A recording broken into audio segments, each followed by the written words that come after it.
The What's Good podcast. Are you ready? Hey, ladies and gents, this is your girl Brianna Javon with What's Good Podcast Season 4. Thank you so much for tuning in.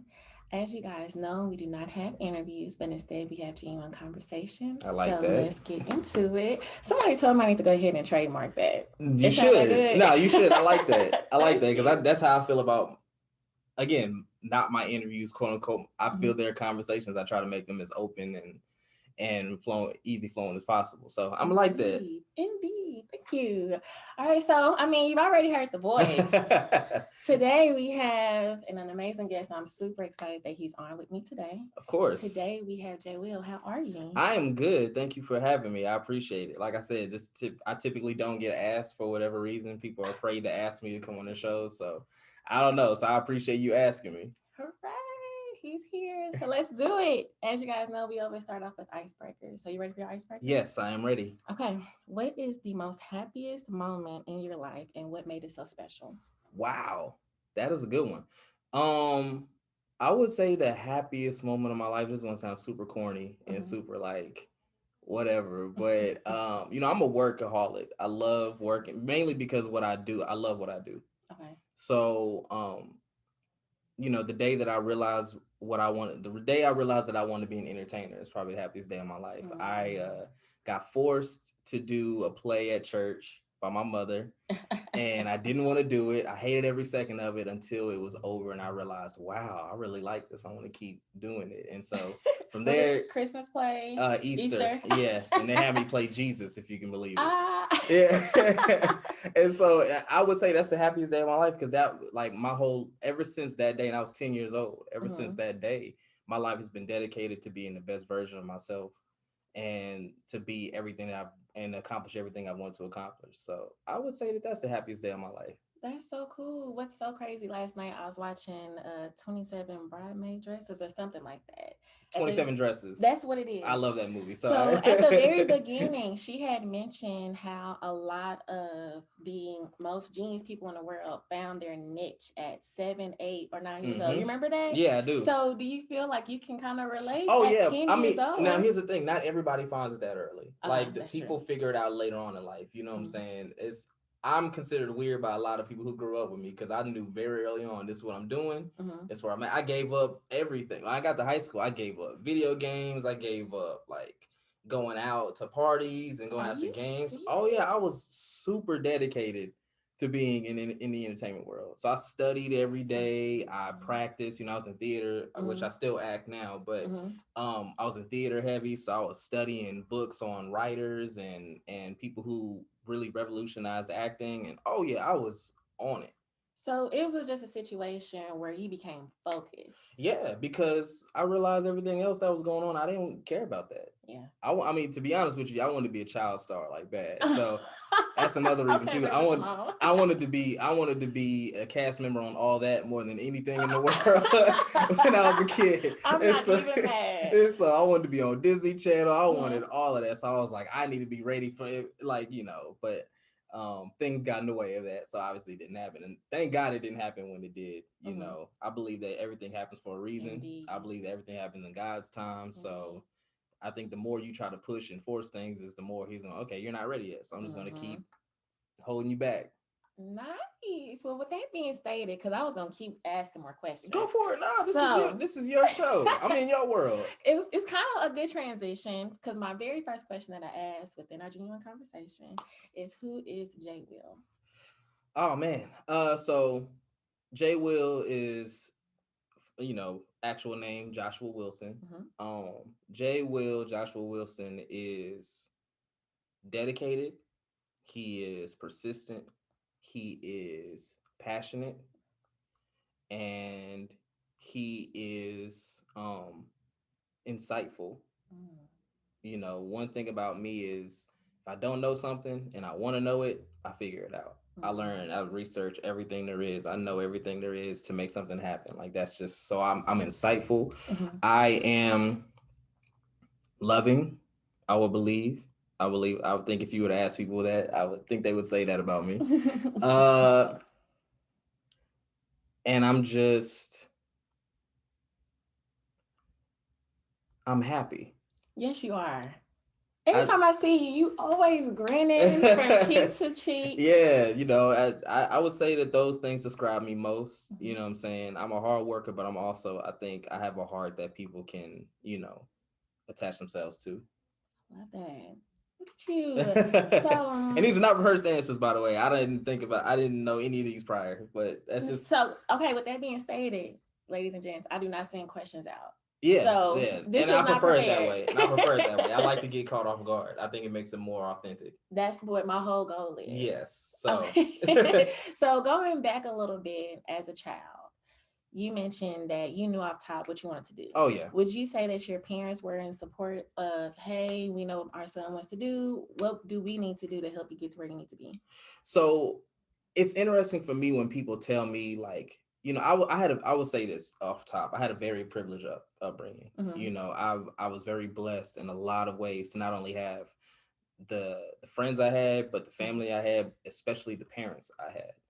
My father's a pastor. My mother, she's been working at a credit union for over 30 years, and I think she's like vice president of it now. Come on, And I hear people tell stories of their upbringing about, oh, my dad wasn't there, or my parents didn't support me, or nobody believed in me. And, thankfully, I've never had those experiences. Even though my parents are divorced, my father, my mother have always been in my life. I have an incredible stepfather and incredible stepmother. So I've been surrounded by love my whole life. And I think that's what's aided me being so open, because I've just been giving it so much. And even though I haven't been the best at how I've gone about things, my mom has always supported what I've wanted. She's seen a spark in me my whole life, and all she's ever wanted from me was to be able to live my life doing what I love.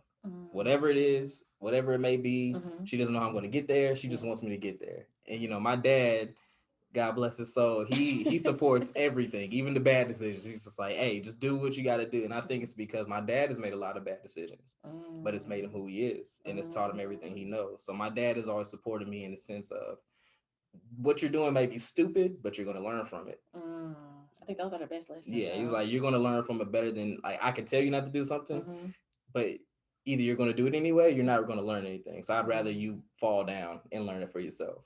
I think those are good. But to me, those are the best lessons, because, like you mentioned, now you can teach that to somebody else. Oh yeah, now to your kids. Oh yeah. Oh, they definitely gonna learn. You too. When I have kids one day, they gonna learn.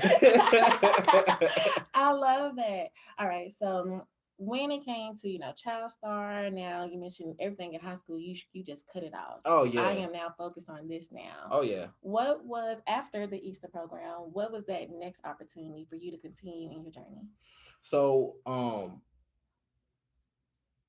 I think I learned in high school, I learned a little bit more about how serious I wanted to take it, because I'm from a small town called Big Spring, Texas, and a lot of people don't know where it's at. A lot of people have never heard of it. But one thing, even though it's a small area and it's not known, they did a really good job of teaching us the fundamentals of theater, acting. We were winning competitions left and right. We were like killing it. Going to state almost every year. We were just on a whole nother level. Was it like a not like a special school, like a drama school that No, specializes? we had to fight for them to keep the arts programs every year. Really? If we did bad in competition, they would cut the program. Because when you're in West Texas, or really any town in Texas, they're more focused on sports. So if a school is like giving out a lot of money to the arts programs, they're like, man, we're not worried about that. We're worried about sports. So every year, whether it was speech and debate, band, theater, any of those type of programs, if we didn't excel, we were at risk of getting cut every year. Wow. So I think that pushed us also. It was like, we have to do good or we're not going to get to come back and do this next year. So no, they were not focused on the arts. Like my principal would come in first day of class every year like clockwork. Hey guys, I just want to let you guys know you have the hope to have a successful year and make sure you do good or you might not be here next year. Dang. Every year. And so was that discouraging or was that at the same time motivation? For me, you can't tell me something like that because I'm going to go hard. I know that's right. You're like, oh, okay, challenge accepted. And so I think the next moment for me that I learned like, oh, wow, I'm on the right path is when I was a senior in high school, I did a program. We had this thing called International Thespian Society, where like every Texas high school went to this big conference every year. And every year the seniors could essentially audition for a lot of major film schools and theater programs. So like the year I did it, there was like USC there, NYU, a bunch of film schools like Howard University, Savannah's Academy of Design, like a bunch of big major programs. Nice. And what you do is you perform for all of them, and it's kind of like they decide if they want you a part of their program, and then they spend the next day recruiting you. Okay. So when I was a senior in high school, I actually broke the record for the most recruitments. Shut up. Yeah, I had 21 out of 30 schools recruit me. Congrats. Yeah. And so that was a moment I was like, wow, so I'm actually doing something right. I'm actually pretty good at this. Like I can actually make this into something. So I would say that was like the next moment for me that I really realized like, wow, like I'm actually onto something. 21. Yeah. And it was this to show you how good my school was. The next year, one of my best friends, she broke my record. And I didn't hold the record long. She broke it like a year later. And so are y'all still friends to this day? yeah, nah. She's in New York right now, actually. So yeah. I love that. So yeah, so I always tell people like, and even when I decided not to go to any of the schools, people are like, why didn't you do that? Or like, that's a good cause. Well, I was gonna ask. Well, I mean, here's the thing, you know, even though I believe in myself wholeheartedly, I've known ever since I was a kid, I was going to do this. I was going to be successful at whatever I wanted to do. There's millions of other people who want to do what I do. Yeah. You know what I'm saying? Yeah. And so, yeah, I could get a theater degree, but I'm doing quotes because I don't believe it's not going to happen for me. But quote unquote, if it didn't work out, what job am I going to get with a theater degree? Okay, because that's just being realistic. Yeah, as much as I believe in myself, I do have a sense of reality. Like I like those people who go out to LA with no plan. Because I was going to ask you, why not LA? Why not New York? Because I learned super early on, it isn't about what you know, it's who you know. And if you go out to LA without any plan and without knowing anybody, you're gonna be you're gonna be waitressing or waitering and sleeping on people's couches and all of that. And I don't like that very much. I like having my own room. I like having a bed. And so I was like, I always knew that, okay, I need to be in a position where I'm worthy of people, you know, working with me. I have to build relationships. I have to build connections. I have to I have to have leverage. Yeah. I have to do my own thing. Because, you know, I've auditioned for a few films here and there, and I've gotten pretty far, but I always lost out to someone who knew somebody. And so eventually it's like, okay, why am I auditioning? Why am I doing this old school way of doing like, and people need to realize too, a lot of those stories, those that people tell us, those glamour stories, I went to LA and I made it work. That's what you hear. a lot of it is not true. That's one. And two, there was a point in time where that did work out for you. Now, that don't work. Going to LA with no plan and just hoping you make it, that doesn't work anymore at all. The way the industry is set up now, that's not how it works. Yeah. I can give you multiple examples on how that version of Hollywood is dead. That version of the entertainment industry is completely dead because there was a point in time where there was a lot of money flowing in a lot of different ways. So they had the money to take a risk. They had the opportunity to take a risk. Now in the music industry or in the movie industry, they can't take a risk. Yeah. Like with streaming, with all of these things, like, you know, they don't have money for a risk now because it's like, we have to make our money back. That's true. Like, you know, in the 90s, there was studios and production companies willing to give, or I'll go back as far back in the 80s. There was companies willing to give Spike Lee a shot just to see what would happen. There was companies willing to give John Singleton a shot just to see. They don't do that anymore. You have to be proven. You have to know that you're going to get your money back. That's the only reason people like Issa Rae are a success now, because she went out there, she did her own thing. Yes, she made her own platform, and she said, and she made it to where people felt like they needed to be in business with her. I swear I was just going to ask you that, because there's a lot of people nowadays versus, like you mentioned, the 80s and 90s. They're like, that's the old way. I need to go ahead and make my own Right, lane. which is why I went and made a web series in 2016 called Mass of the Heart that people seem to love. I don't love so much only because I'm a perfectionist. And when you do things like that, you see everything that you could have did better. That's the only reason. Like I feel like we did a good job with it. And it touched a lot of people. And it did, I mean, I think all 5 episodes total, we got close to 250,000 views. Nice. Which is pretty good for someone like just starting out doing it on their own. And a lot of it was our first time doing it. I had never directed, I had never written, because I wrote it too. I had never written, never directed, never produced. We were learning everything on the job. Yes. And so, I'm a perfectionist, so I see everything that could have been better, but a lot of people love it. And thankfully what it did exactly what I needed to do. It introduced me to a lot of people that have been helping me currently.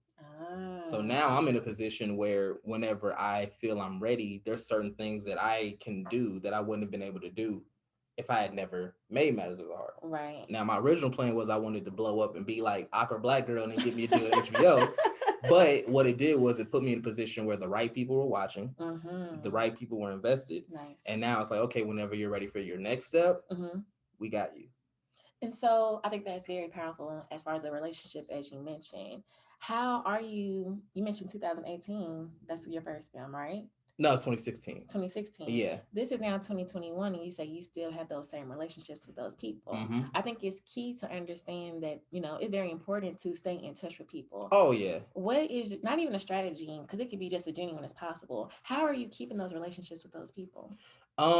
Unfortunately, I'm about to hurt some people's feelings with this. It's I okay. don't know. Here's the thing. I'm a firm believer in life, not just business, but in relationships, romantic relationships, friendships, family. It's going to sound horrible, but follow me, people. Follow me.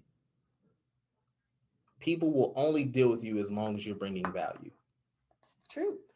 And that doesn't have to be a monetary value. So, for example, with family or friend. Okay, let's go with friends first. If I'm your friend and every time I'm around you, you bring me down, you're not bringing value to me. That's true. You're actually like, you're bringing my mood down. You're ruining my day. You're taking energy away from me. You're becoming useless to me. But if you're a friend and every time I'm around you, I'm in a good mood, you make me feel better, you encourage me, you make me believe in myself more, you're bringing value to my life. And I think that's what people need to realize with all situations. Like, you have to be of value in some way, shape, or form to anybody's life.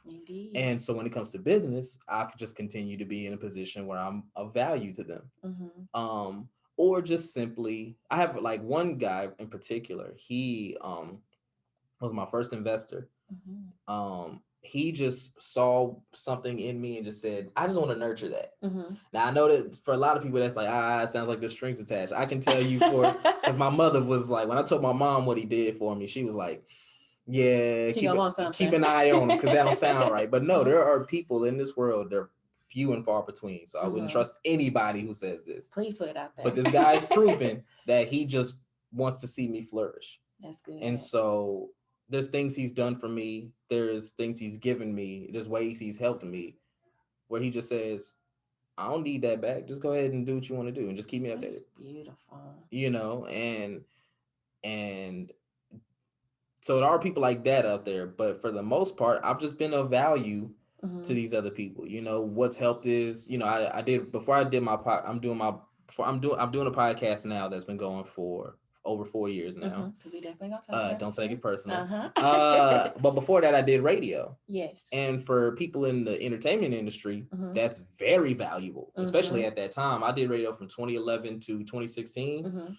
Very valuable, to people. So it's like, okay, this guy, when I'm releasing an album or a single, or I have an artist that's releasing an album or a single, or there's a movie I'm doing, or there's anything that I'm doing, I can go to this guy and he can get me to thousands, if not millions of people. That's true.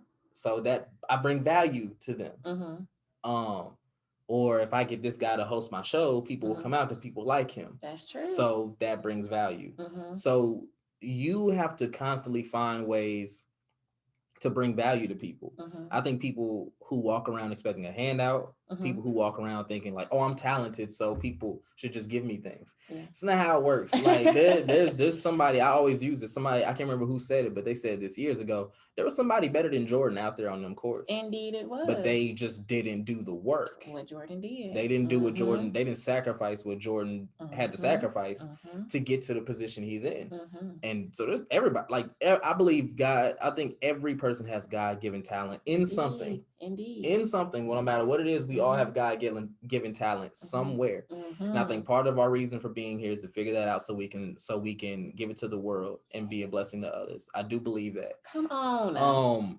But just walking around with your head in the clouds just because you're talented, I think is arrogant. Yes, it is. And I think you're taking advantage of the talent you've been given. Humble yourself. And people don't have to give you anything.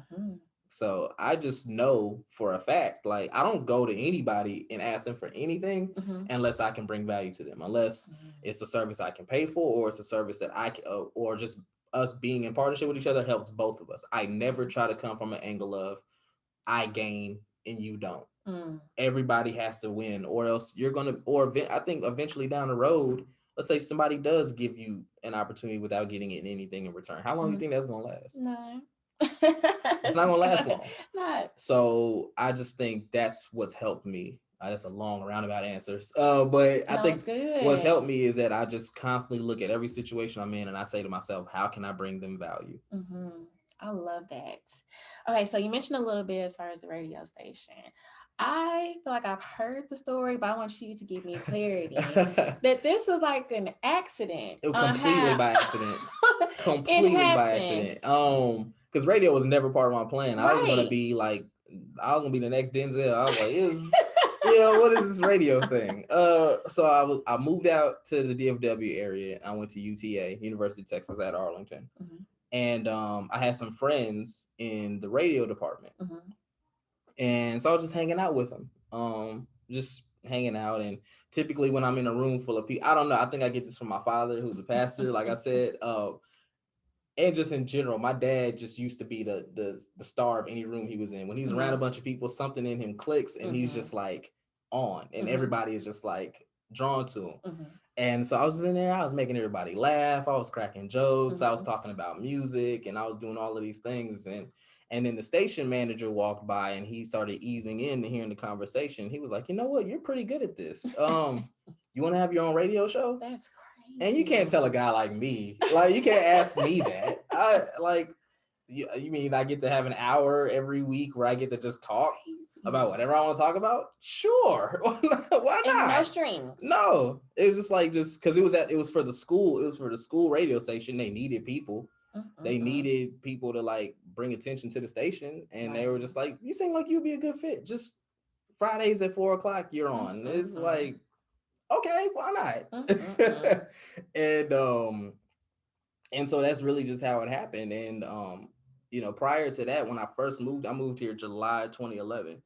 So when I moved here, I started realizing, wow, there's like a lot of great Dallas rappers, like incredible amount of Dallas rappers. And they're not, and at this time, there used to be a time where K104 97.9 The Beat would like play local rappers, find a spot for them. At that time, that wasn't necessarily the case. So I was like, man, like all these great rappers around here, and they have nowhere to get their music played. So I'll just make my show that. Like I'll just like play nothing but unsigned and independent artists, mostly ones from Dallas.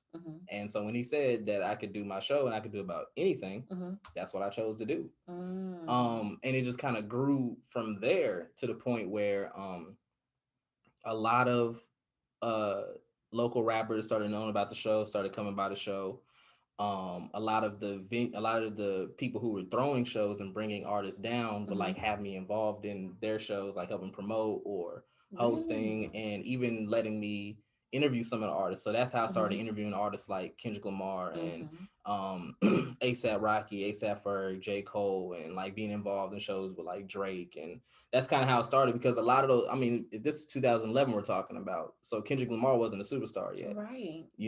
J. Cole wasn't a superstar yet. These guys were still growing, and so I Right. got to get in on the ground floor on some of them. Now I can't get them to answer my calls now, But you were in obviously, those but rooms I though. was there. One of the first big things I did was UTA won a bid to have, when Drake went on tour with Take Care, they won the Yes. bid to have his tour at UTA, Mm-hmm. and I was the only hip hop show on the station. So they kind of just came to Dang. me, was like, "Can you help us run this? We don't know anything about hip hop." And I feel so, like that was like another, like you mentioned earlier, where it's like oh confirmation. yeah, so I got to spend the weekend with like Drake, Kendrick Lamar, and ASAP Rocky. It's like, and just doing a bunch of wild things, which I will not tell on here. But just, it's just another thing where just doing that show, because Mm-hmm. eventually I left the station and I started working with K104 and 97.9 The Beat, Mm-hmm. mainly to steal their contacts. Sorry. But I would do my own show on the internet network. And Mm-hmm. so, but I would do a lot of work with K104 and 97.9 The Beat. It's Mm-hmm. just, radio is kind of like they're set in their ways. Mm-hmm. Mm-hmm. So they don't really break music anymore. They really keep radio personalities until they like retire or, God forbid, die. Yeah. So it's like there's really no room to, like, if you want to be a like, I'm sorry, I hate to break people's hearts here. If you're trying to be a radio personality, I'm about to give you the harsh truth. Please do, because I was gonna Um, ask you. I've seen people say, I want to do radio first and then go into podcast, or I want to you better eventually start start a podcast podcasting. and then go to radio. And I'm like, You I feel better like it's so much control if you do radio. you gotta yeah, there is one, but two, again, it's like what I said about doing a web series and then Mm-hmm. gaining attention to studios. Mm-hmm. Podcasting, you got to build your own thing, because radio is way more archaic than Mm-hmm. film and television studios. Like, Mm-hmm. they'll see something popular and take advantage of it. Yeah. Radio, they don't like, nah, we don't care. Like, they're, Mm. you got to still start at the ground level. You got to be intern and grow, and this is that. I don't care if you have 1 million followers on Instagram. You got to start at the ground level. And so Ah. it's just, it's so harder. It's so much harder, excuse me, to get into radio, Mm-hmm. because they're so behind on a lot of the ways they're doing it. And they're really traditional. And like I Mm-hmm. said, they keep their people until the very end. Yeah. So don't think you're gonna get a spot. Mm-hmm. Maybe you'll give you a show at like midnight or 2 o'clock in the morning. Dang. Maybe. Mm-hmm. And even then, they might opt to not do it, because then they would have to pay you, and they can just pre-record somebody else they have and do that, or just play Mm-hmm. music. They don't need a person. So it's like radio, Slim. there's this much Mm-hmm. chance to get anything happening in radio. So Dang. especially now, it's worse Mm-hmm. now. It was bad when I was doing it. Mm-hmm. It's worse now, Mm. because iHeartRadio owns a majority of radio stations in the country. Mm-hmm. So, like, they have their things set up. Breakfast Club, their show is syndicated in over 200 markets. Mm-hmm. And you think you're going to get on this? No, That makes sense. it's not happening. So, yeah, it's a rough game. So I would advise anybody to do what you're doing, podcasting, Mm-hmm. and just understand there's things people don't understand about podcasting that it hurts my heart, Uh-huh. because Uh-huh. people think podcasting is, oh yeah, I have crazy takes, I say crazy things, I have wild point of views, Come people will on. want to hear Come that. on. It's Tell the like, people. Tell the people. Tell the it's people. not as simple as you think it Mm-hmm. is. Like, people Mm-hmm. think podcasting is just putting a microphone in front of them and talking, and Mm-hmm. it's so much more deeper than that, Yes, it so much more is. complicated than that. Yes, it is. And people, I've seen more shows not make it in their first year than Mm-hmm. actually get past it. The fact that we're on 4 years Yep. is a blessing, because Mm-hmm. most people just stop within the first year because they have these expectations. Mm-hmm. They think, oh, my first episode, we're going to get thousands of listeners. Mm-hmm. You're lucky if you get 25. Please tell people. You're I tell like, people all the time, do not, if you go in and focus on numbers and trying to monetize, you're gonna stop within maybe the first month, to be yeah, honest. you're gonna get wildly disappointed. For sure. Uh, there's people I'll see. There's hundreds of podcasts I'll see, like, on SoundCloud, and Mm-hmm. I just like to go and dibble and dabble, because I like seeing that people, independent podcasts, people who are just doing something. I Right. like seeing it, so I like to Mm-hmm. see a lot of those numbers are low, Mm-hmm. extremely low. Yeah. The only reason I feel like we were able to get off to a good start is because Mm-hmm. I had built a following in radio. So, and Mm-hmm. they followed me over to Mm-hmm. podcasting. Mm-hmm. But if I started like ground level, shoot, my numbers would be mad low. And but y'all have great content too. but I think we have good content because we're doing it because we want to, Right. not because we're trying to get something out of it. Right. The fact that makes a difference. the fact that we've gotten thousands of listeners, the fact that we've gotten over 1 million streams, the fact that we've had major guests, the fact that if we miss a week, I get death threats. Not No, literal death threats. There was a point before last year, before the pandemic, because again, we were just doing it for fun. We would miss weeks every now and then. We didn't care. Like, we weren't consistent. And there was one day, there was two things somebody sent me that changed my perspective. One, it was a literal death threat. It was literally like, look, fam, y'all miss another week, I'm gonna come find you. Not come find you. Because y'all get me through my week, and I can't, like, y'all start my week off right. And if you miss, my week is trash. So yeah, don't do this again. And it was a woman. Come on, bud. She was this woman from New York. She was just like, her name is Jess. It's like her I think her IG name is Jess Brooklyn Rays. I can't remember, but she was just like, yeah, you do this again, like, yeah, we're gonna have problems. Oh. And then there was another person who sent me a long message saying, listen, I understand you guys have a lot going on in life and things happen, but you have to understand that with your platform, you help people get through their day, their week. Me personally, you've helped me through a lot of hard times. There's been times where I've been struggling with my sanity, with depression, and all I have is to go back to y'all's show. So when you miss a show, you're affecting people like me. So just think about that, because we didn't have real reasons to miss. We just like, I don't feel like doing this week, and we just wouldn't do it. But after that, it was like, y'all making an impact. And we didn't do it for that. The reason we started doing the show was my co-host broke his leg, and he was stuck in the house for 6 weeks. And I would just go over and keep him company. And what's funny is, prior to that, we were not that good of friends. Like, we were cool. We was cool. I'll see him out. Hey, what's up? And then he broke his leg, and he was just stuck in the house. And just something told me, man, go over his house and keep him company this weekend. And so I did. And I got there maybe 6 o'clock on Friday, and I didn't leave until 8 o'clock Saturday morning. God. We were literally talking the entire time. And I started coming back every week, and it was the same thing every week. And so we started realizing, this is basically, we're doing a show. We might as well just do that. It's a good material.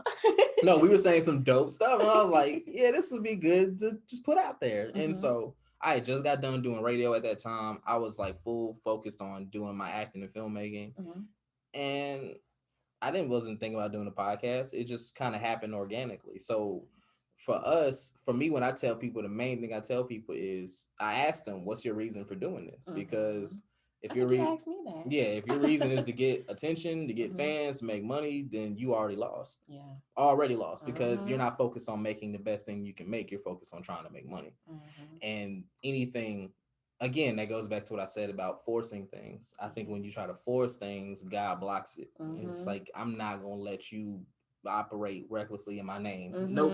That's so good. And so you have to, I think anything with pure intention is what gets pushed to the forefront. And I think not only do we have good content, because I do believe we're the best, I believe that we just do it with pure intention. We do it simply because we just love doing it. And we're actual real friends. We hang out outside of the show. We're not just getting together for the show and then we never talk after. Like, no, we like, when I write scripts, I run it by my co-host to see what he says first, because I value his opinion. Our new co-host Nam, shout out to Nam, he's new, and he kind of came to the show organically. We met through I don't know if you know who Andrew Schultz is. I don't. He's a stand-up comedian. He does a podcast with Charlamagne the Guy called Brilliant Idiots, and he's like, he has a special on Netflix. He does all these great things. He came on our show super early, and we've kept a relationship since then. And so the last time he was in Dallas, which I believe was late 2019, or I can't remember when it was. It was like, when did Old Town Road come out? Because by Lil Nas X. I remember that was I remember that's when he came out, because that song was like everywhere, and we were like laughing about it. But he what he would do is when he would go to other cities, he would Mhm. ask local videographers, if they wanted to help shoot certain I content. love that. And so Nam, who's my new co-host, happened to be the person he picked. And so we met through Andrew, and we were hanging out the whole night. And I was like, man, you should come by my show sometime, just hang out. He came by the show, and then just eventually he started bringing his camera. He was like, can I start shooting for y'all, or can I start taking pictures? Sure, we're gonna turn down free I know. video and pictures. Like, okay, sure. I don't even know why you asked me that. And then eventually at the end of the show, he would have these really good points. And I'll be like, I'm just gonna start putting a microphone in front of you, and if you just feel compelled to speak, just talk. Right. And then eventually he just became ingratiated into the show. So everything we've done has been organic. Everything we've done hasn't been forced. And I think that's what people gravitate towards. And I think that's what makes people enjoy what we do. Plus, we just know what we're talking about. There's a lot of podcasts where people are just talking, just trying to get no purpose at all. No purpose, and they're just trying to say things that would like get people riled up. If we rile people up, it's completely by accident. We're not trying to make people mad, and I'm the one that makes everybody mad for some reason. Somebody had the devil. No, I have the halo. So halo. Okay, I know somebody got. I have the halo. My co-host has the horns, but I'm the one that makes people mad the most. I don't get it, but but we're very, I think the biggest compliment we get is we just know so much information. So there's things people learn every week from us. Like, wow, I didn't know that about this artist or that artist. Or I didn't know in the entertainment industry things go this way or that way. So really it's funny, it's informative, and we just have a vast knowledge of what we talk about. I'm a firm believer, like, if you put a basketball in front of me, chances are it's not going in the hoop. You're about to make something totally different out of basketball. I'm gonna miss the goal completely, probably. So I don't brag on things that I'm not good at. I don't put energy into things I don't care about. But the things that I do care about, the things that I do love, I told you, I go full force and I learn everything. That's what you said. And so there's nothing about hip hop I can't tell you about. There's nothing about the film industry I can't tell you about. There's nothing about music in general, because even outside of hip hop, R&B, pop, rock. You're well diverse. We can go all day on any and everything, and that's because I've taken time for years since I think I started getting really inquisitive around 11. So I turned 30 next week.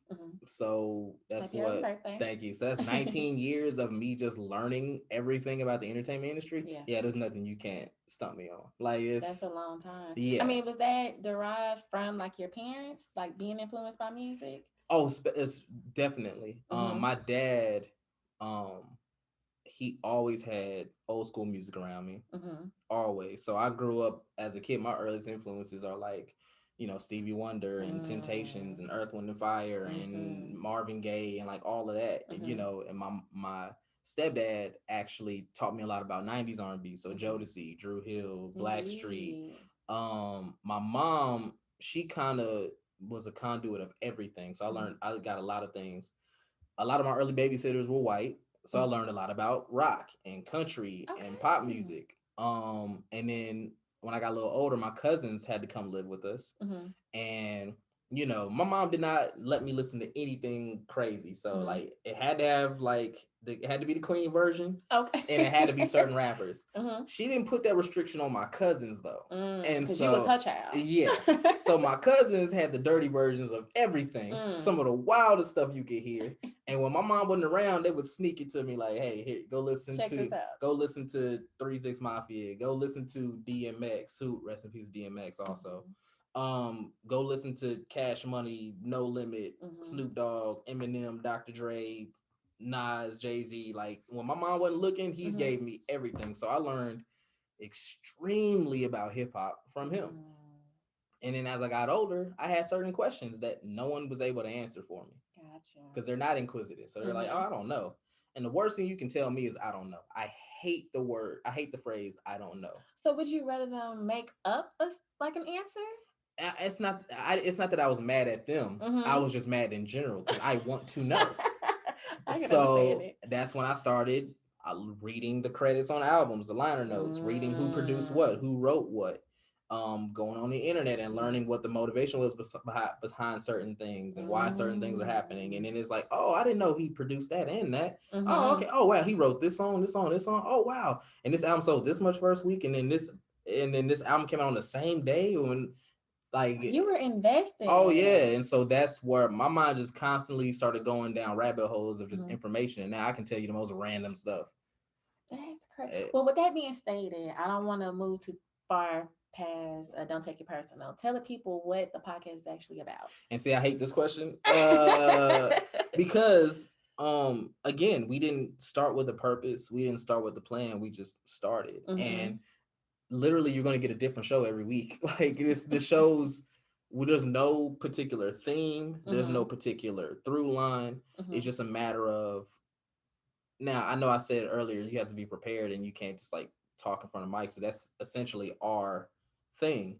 But I think, okay, so let me say it like this: you have to have chemistry. So, and you have to understand who you're working with.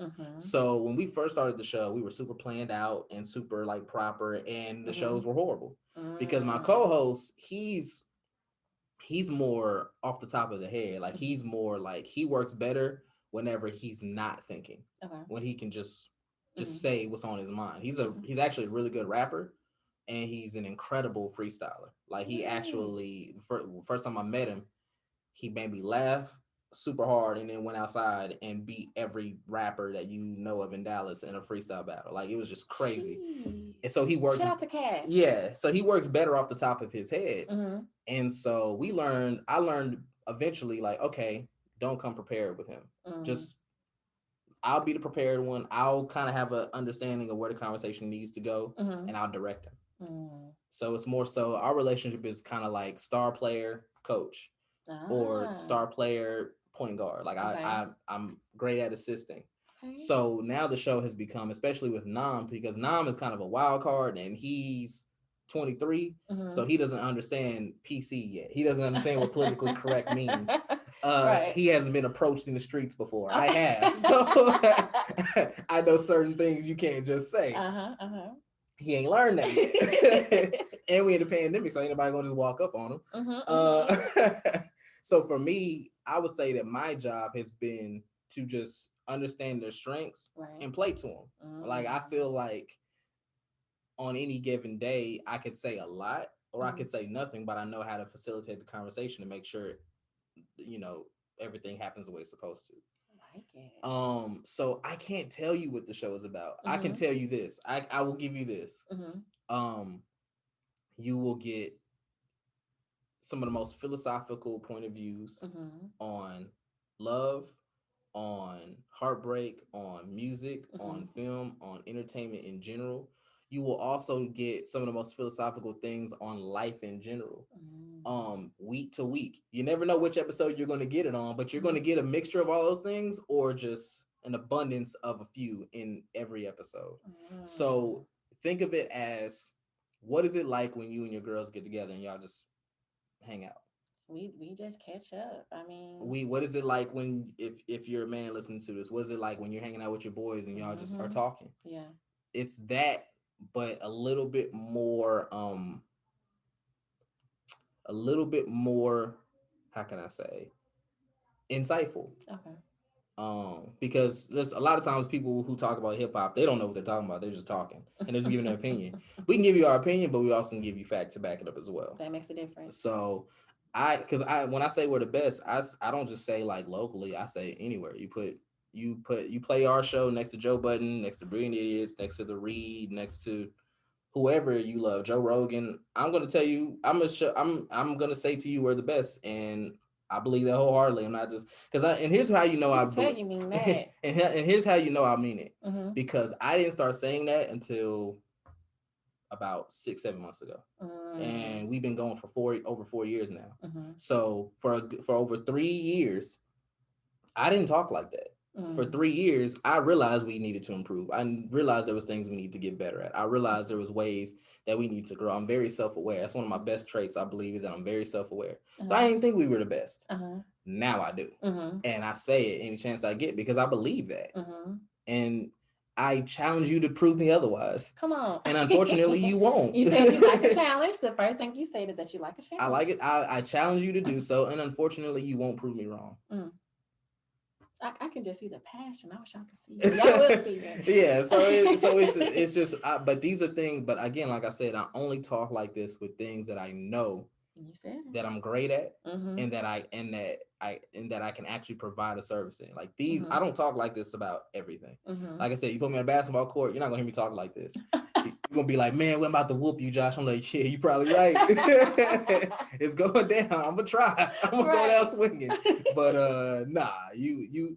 There's a lot of things. Like I think, like I said earlier, I think it's your job on this earth to figure out what your God-given talent is and to bless others with it. Yes. And so it's just as equally as important to know what you're not good at. So you stop putting time and energy into it. There's so many things that people put time and energy into because they think it's what people want or they're trying to get popular. There's a lot of people rapping who don't actually like rapping. They're just trying to get popular and trying to get paid real quick. And that's why we have a lot of trash music. They're not feeding into their purpose. That's right. They're wasting time. I truly believe that. So I agree with that. So a lot of mumbling going on. Oh yeah. So for me, it's just a matter of I know what I'm great at. I know what my purpose is. I know what I need to do to be successful and to get everything that I want and to help others. So I focus on that. So when you hear me talk like, oh, we're the best, I believe that and I know it. And I challenge you to prove me otherwise. It's the same every time he say it. It's the same. I mean, you know, a word don't change. And I challenge you. I love it so much. Okay, so now we're on to our storytelling part of the podcast, to where I feel like these are the best blessings. And this is why. I would like for you to tell us a high, something you can go back and be like, Jay Will did that. Like a pat on my back. I can walk away and be like, yeah, that's what's up. When it comes to the podcast? Anything in life. Podcast, film, media. Okay, I'll give you 3. Okay. Because they represent my acting career, my radio career, and my podcasting. Okay. So when we did Matters of the Heart, we had a premiere for it at the Texas Theater. It was on a Tuesday night. I had no idea how many people were going to show up. The only reason I picked Tuesday night is because it was the cheapest night I can get. I was still broke. I was trying to figure it out, but I wanted to have a premiere. We packed it out with 600 people. Come on. And not forced. No, like we didn't know how it was going to go. I didn't know how it was going to go. I was just like, look, again, it's either going to be great or we're going to go down swinging. And packed it out. Had a nice red carpet. I was dressed nice. I had friends from back home who surprised me by driving up to come. Oh, that's beautiful. My father came, who at the time, he had a bit of a medical issue, and so he didn't really want to be around people. But he still came for me, and that really warmed my heart. And then when I showed up, I didn't know this was going to happen, but I showed up. They had my name on the marquee. It said Matters of the Heart by Joshua Wilson. And I didn't know they were going to do that. So I was just like, that was your surprise. Yeah, I was like, wow. And just sitting in that theater, we played all 5 episodes. Just hearing people laugh, people into it, people who were just genuinely enjoying it. And being in that room and then getting on stage after and just seeing everybody just enjoy being there and enjoy what they just watched. Like I felt really proud of that moment. And that's no matter how much money I make, no matter how successful I get, because I plan on winning Oscars and such. So speak it. I plan on being, I tell people this all the time, I plan on being an EGOT recipient. And if you don't know what that means, it's an Emmy, Grammy, Oscar, and a Tony. Only a few people have it. Only like a few Black people have it. Yeah. I believe Whoopi Goldberg was the first one. Yeah, she was. John Legend is the most recent one. Just recent. And Common is this close to being there. I didn't know about Common. Yeah, all he needs is a Tony. Because I know, I think the last one for John Legend was a Tony, right? And then he won it for Jesus Christ Superstar because he played Jesus live on that, and he won it for that. Yeah. Or he produced a play on Broadway. Okay. But you can get Tony for producing also. True. So yeah, so I plan on being one of the few Black EGOT recipients in history. So Mm-hmm. yeah, it's so when I get all of that, that's gonna be great. But I'm Mm-hmm. always gonna remember that moment. Mm. So there's that. For radio, um, I never really paid attention to numbers, even though once I did like crunch the numbers, we did a pretty good job as far as like how many people who were listening weekly and overall. But I never really paid attention to where it was going. I just paid attention to doing it every week. Mm-hmm. And we had this thing set up where people could call in just randomly during the show if they wanted to and just join the conversation and give their insight. Yeah. And one day this guy called from London Mm. and he called and he was just like, I have a horrible accent, but he was like, "Hello, fellas. I'm calling all the way from London, and I didn't have anything particular to say, but I just wanted to tell you guys that I listen to your show every week, me and all of my friends over here across the pond, and I just wanted to let you know that you guys are doing an incredible job, and you have fans all over the place who really appreciate what you do." And I'm sitting there like, what Oh, wait a minute though. The is? fact that you said horrible before you got started, that was a really Oh, good thank accent. you. But the feedback was even more I was amazing. just like, what the like, man, I'm emotional. So Oh, my co-host was like super street dude. And so he's like, oh, that's dope. I'm sitting there about to cry. Like, I can't believe who did that. Find that guy. Like I was just like, oh, so when it came to radio, that was the most meaningful moment for me. That and interviewing Kendrick Lamar, because after that, people started taking what we were doing seriously, and so that's mm-hmm. how I was able to get so many other opportunities. Mm-hmm. But when it comes to podcasting, crossing a million streams is crazy. Yes, it Because like I is. told you, there's so many podcasters who can't even get 25 listeners an episode. Like I'll see some Yes. podcasters with like 3 listens, Mm-hmm. and that's heartbreaking. Mm-hmm. Like if you put a lot of time and energy and effort into what you do, only Yeah. for maybe 3 people to Mm-hmm. listen, that's heartbreaking, Mm-hmm. and it takes a lot to keep going after that. Yes. So I recognize that, Mm-hmm. and I don't take that for granted. Yeah.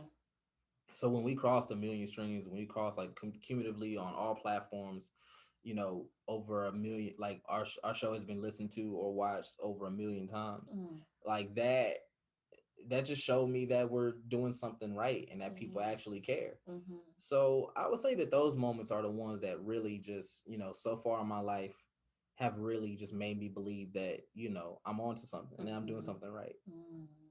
You said the last one. You did radio, you did Acting, and then I podcasting. did podcasting. Okay, Yeah. you did 3. Okay. Yeah. So on to the other side of the spectrum is our low. Oof. Where to begin? That's why this is my favorite, because we get to understand, of course, your highs, but people gotta understand there's lows that come with those highs. So I'm not gonna say anything in particular that happened that as a low, because everything teaches you something. Indeed. So I'm not gonna say it, but what I will say this: I did have a pretty big health scare in my early 20s. Because we're led to believe you gotta work, work, work, grind, no sleep, Mm-hmm. no sleep, and Mm-hmm. make it happen. Mm-hmm. And I learned in that moment, that's probably some of the dumbest advice, some of the dumbest insight we've ever gotten. Because one day I was working myself crazy. I Mm-hmm. was a full-time student. Had a full-time job. I had my radio show. I was hosting shows 5 to 6 nights a week. And then waking and then having to go home, wake up, and go back to school and work the next day. Like I was running myself ragged. Mm-hmm. And on top of that, I was eating like trash. Like I just started eating better. Like Wow. I wasn't drinking enough water. I Mm-hmm. wasn't taking care of myself. I was living off Red Bull soda and fast food and working like that Ooh. nonstop. And I woke up one day and I couldn't see. Mm. Like literally, like I woke up and like blacked out. Like Oh my I was just gosh. like I couldn't see. I was incoherent. Like I was super dizzy, and I didn't know what was going on. And I got rushed to the hospital. And I'm gonna paraphrase because my doctors use a lot of like you know intelligent and well thought out things to say. I'm gonna talk to you. I'm gonna paraphrase in a way Black people understand. Mm-hmm. Mm-hmm. He basically said, yeah, you can keep doing what you're doing, you'll be dead by 25 though. God. Oh. And I say that was my lowest low because you know, you're led to believe something. You're led to believe, like, my mom used to always say, and this is one thing, like, one thing, the thing that I hate doing most in life is telling my mom she's right. I hate it. Are you a I'm right all the time person? Oh yeah, because I I usually am. believe it. But I usually am. But when I'm wrong, Ah, I admit I'm wrong. I'm okay. one of those people too, where it's like, Okay. if I'm wrong, hey, I was wrong. Okay. But my mom is like 10 times worse because she's always right. Like, Mhm. she's never been wrong. And so my mom told me early on, she was like, you try to force things way too much. Mhm. If you believe in God and you believe that he has a purpose on your life and that you're going to get what you want, you have to realize it's going to happen in his time, not Yes. yours. Come on, mom. And when I was young, I wasn't trying to hear that. I was like, Mhm. nah, I'm going to make it happen now. Mhm. And so I started going hard and doing any and everything I could to make things happen. And then it drove me it drove me to almost an early grave. Mhm. And so after that, I learned the importance of giving yourself free time, giving Yeah. yourself time off, Mhm. taking care of yourself, Mhm. and realizing that everything's gonna happen in its own time. Like, it's Mhm. not gonna happen when you want, it's gonna happen when it's supposed to happen.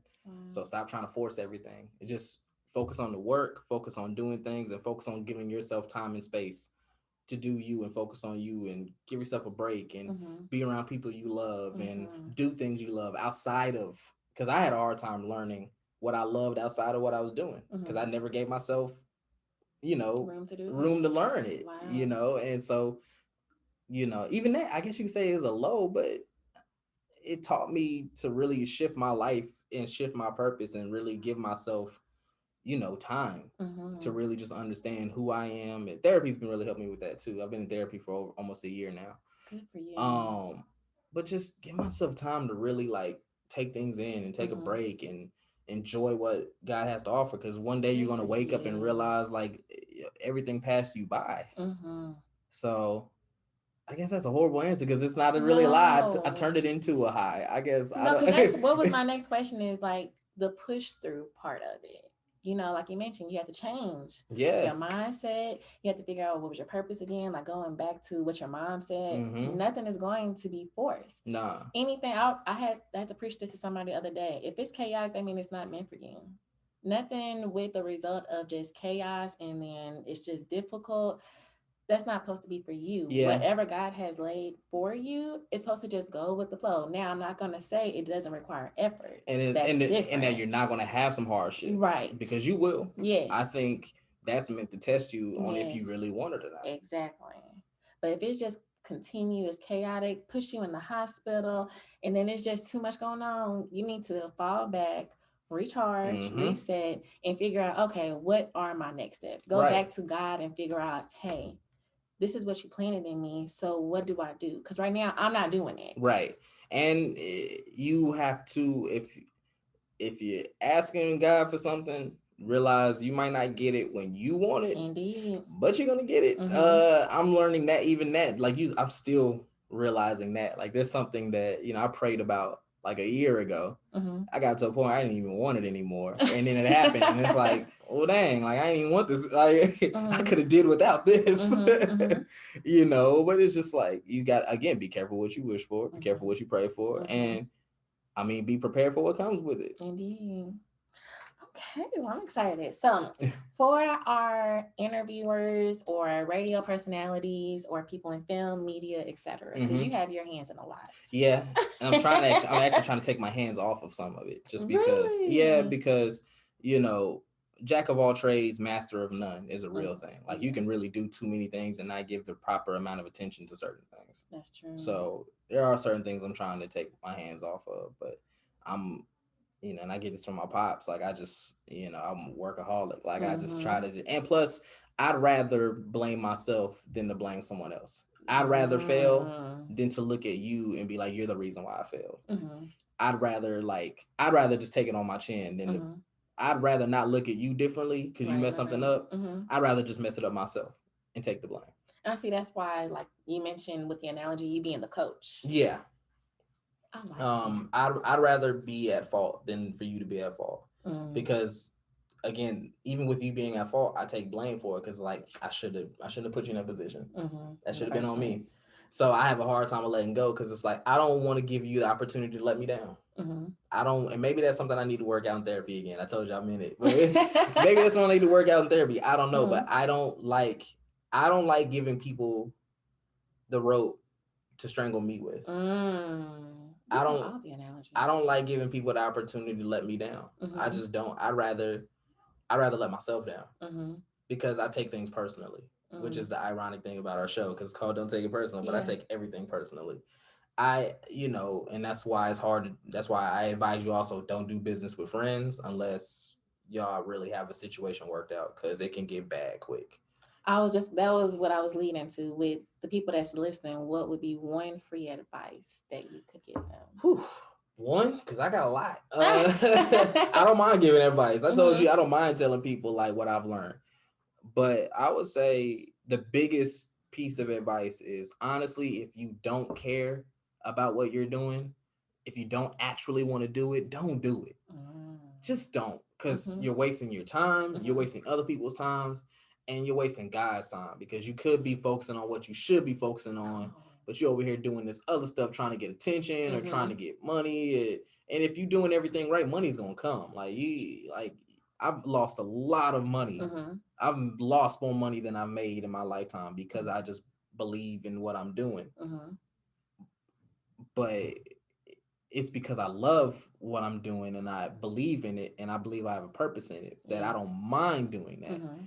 But if you're just out here doing stuff just to look cool and try to get attention, and you're doing yourself a huge disservice. And I just want people to stop doing that. Just stop. You know what I'm saying? That's my biggest piece of free advice is just if you don't care about this, if you're trying to do this or anything else in life, if you 300 pounds and you trying to be an NBA fam, like do something else, you know. That man said. And that's an extreme thing. And yeah, you could lose the weight and possibly, but it's just like but you're showing that your focus, your determination is just not there. Yeah. So obviously it's in something else. You could reshape it, turn it into muscle and be a football player. You know, there's other things you could do. You could again, like I said, I believe part of our mission is to figure out what our thing is. Yes. Once you figure it out, then you can use it to benefit yourself and others. But you got to find what it is. And if you're spending too much time in the wrong direction, you're taking time away from your purpose and what you could be doing. So that's my piece of advice. If you're a podcaster, if you want to be a podcaster, make sure it's actually what you want to do. Because if not, you're going to be real shook when you see that only 3 people listen to your first episode. You ain't going to like it. You're not. And then being consistent is the thing. There's a lot of podcasts I know that are still going, but they're mad inconsistent. And guess what? You lose fans that way. We've lost thousands of fans because we would have 2 weeks in between episodes sometimes or miss a week and not care and not be consistent. We've lost thousands of fans because of that. And so, you know, you got to be prepared for what comes with it. You got to be prepared for the cost. Because I can show you, I can tell you how much I've spent on podcast equipment. And you want to know how much I know? Because I'm a cheapskate. So I know how much I've spent. And it's a lot, but it's because I love what I'm doing. And as you grow, as you do it more, you want to put out the best possible quality content you can. So, and that comes at a price. Yes, it does. You know what I'm saying? And I can tell you alone, I just dropped, $3,000 just on mics in recent months. $3,000 just on mics. I got 4 of them, and it's about $550 a mic because I got the really high quality Shure SM7Bs. If you're a podcaster, you know, or if you're a techie, you know, that's like the top recording microphone you can get. So it's like $400 and another $150 for the cloud lifter because you need that to amplify the noise in it. So $550 per microphone. Zoom recorder, that's about another $600. I can keep going on and on. We got cameras that cost, lights, super expensive, lenses, extremely expensive, carrying case for all of that, expensive. You know, like, you know, editing, like the software to edit all of it, expensive.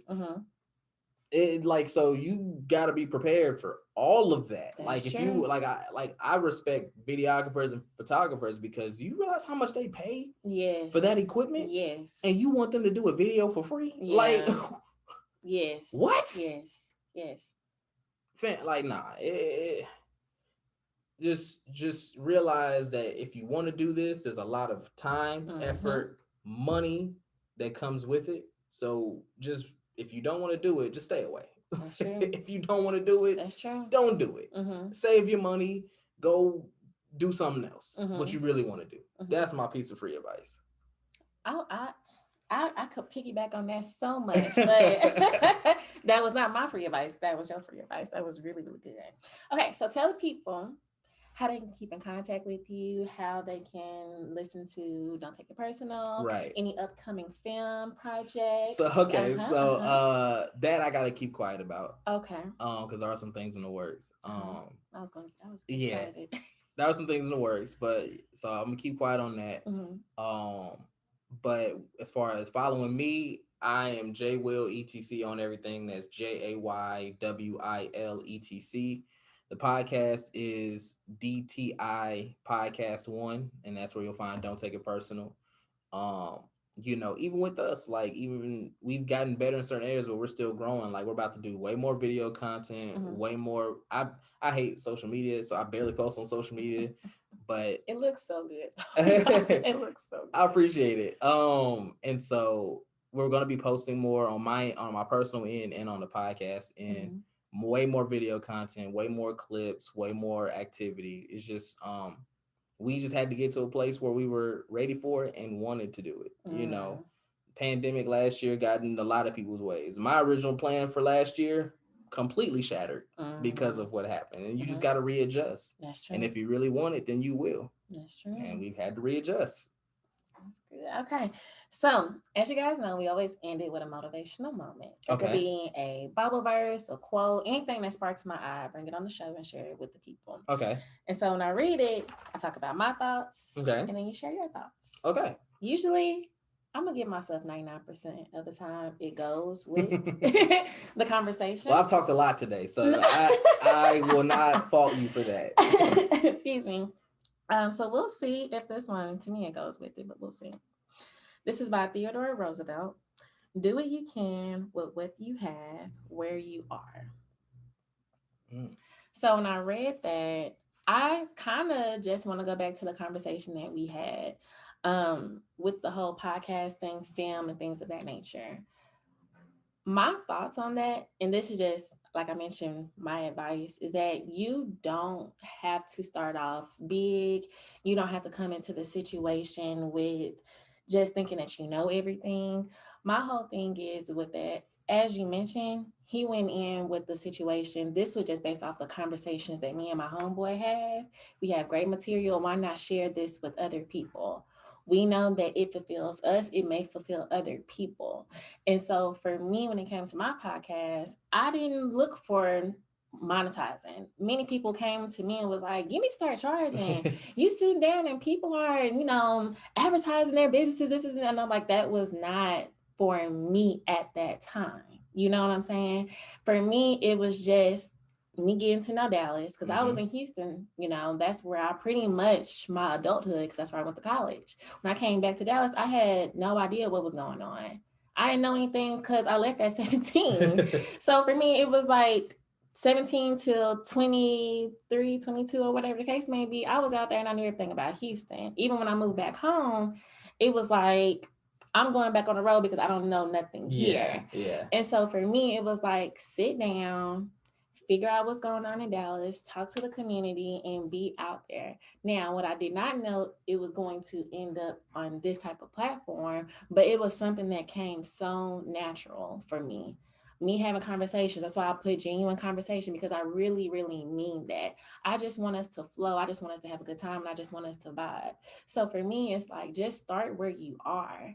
If something is just a burning desire that's in you for you to just get started and learn as you grow. I didn't have none of this. And to me, I still have some things that I need to grow on. But initially, I didn't have all of this when I first started. To be honest, it's been a blessing because I started in the studio.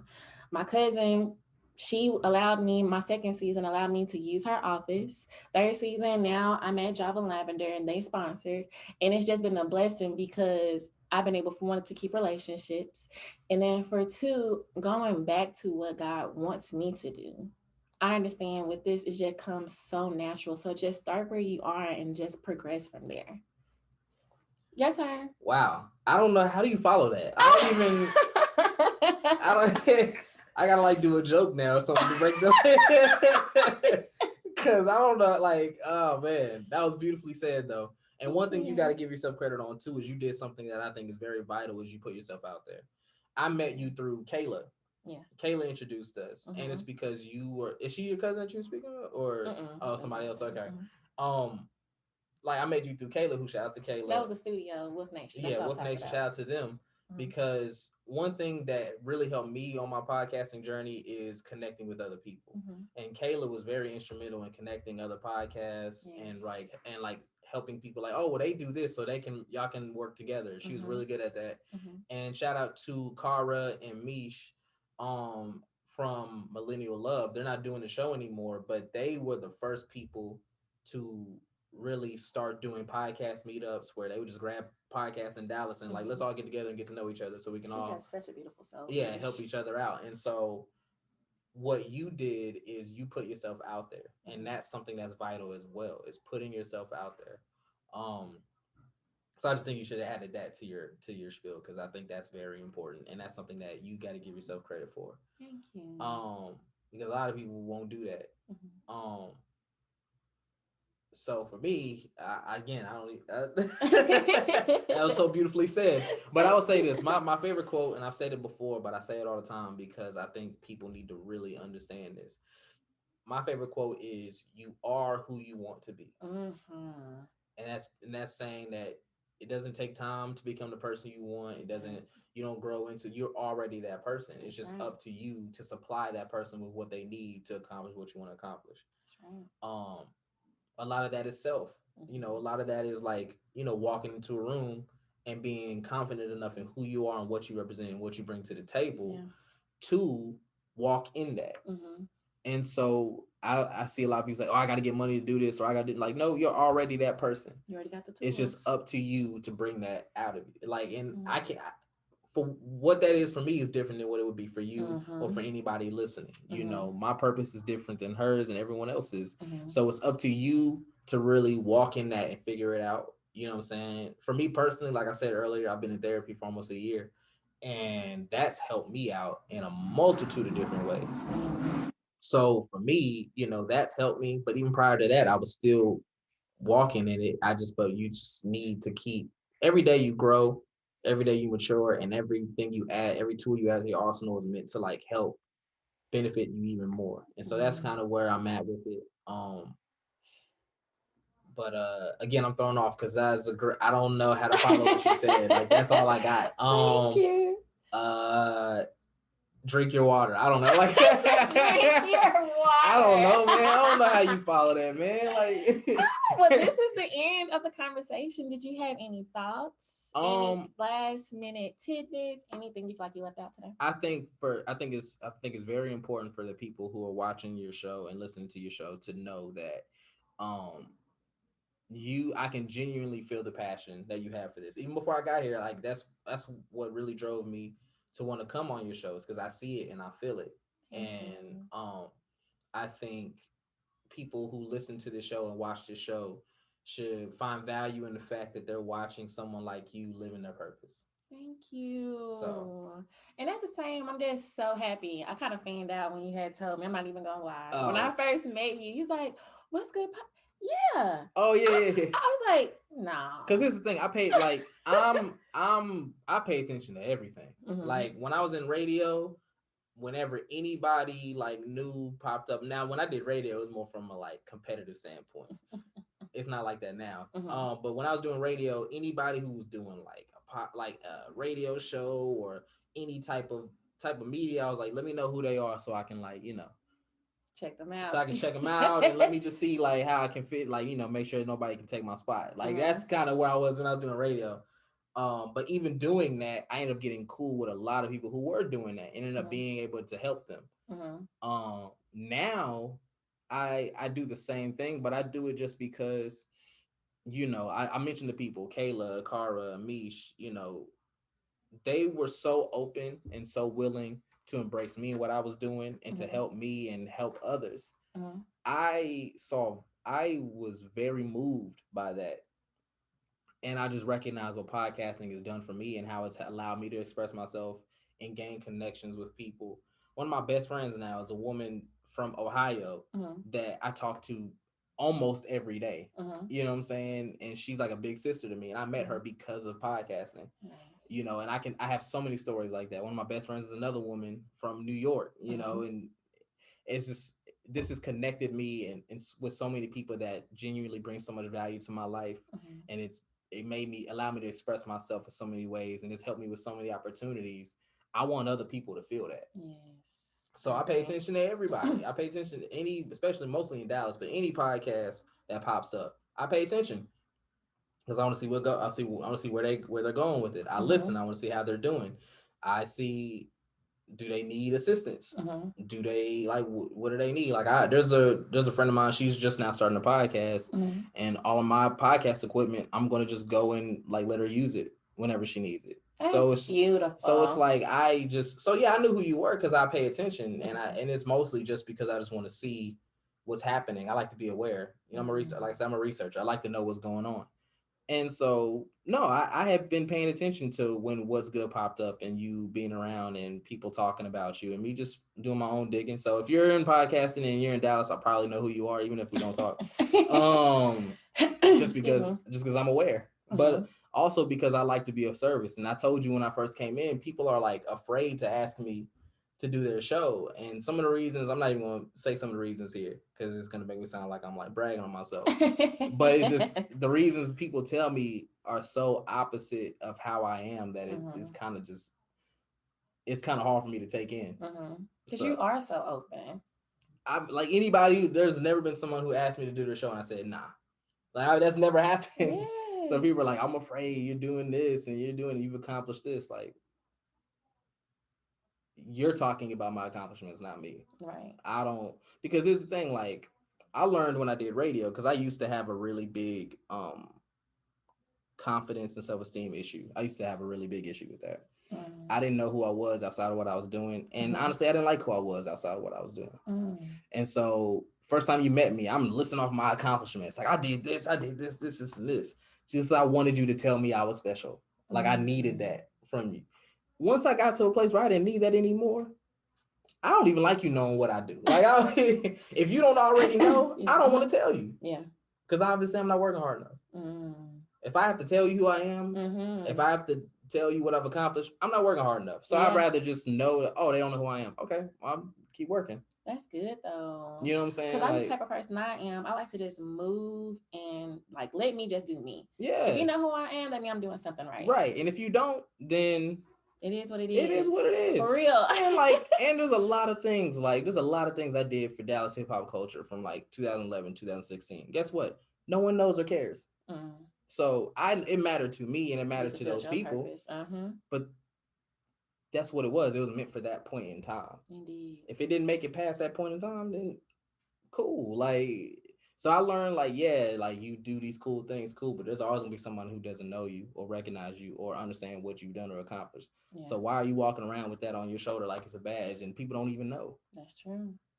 So I had to learn like, who am I? Yes. Who is Joshua Wilson, not Jay Will?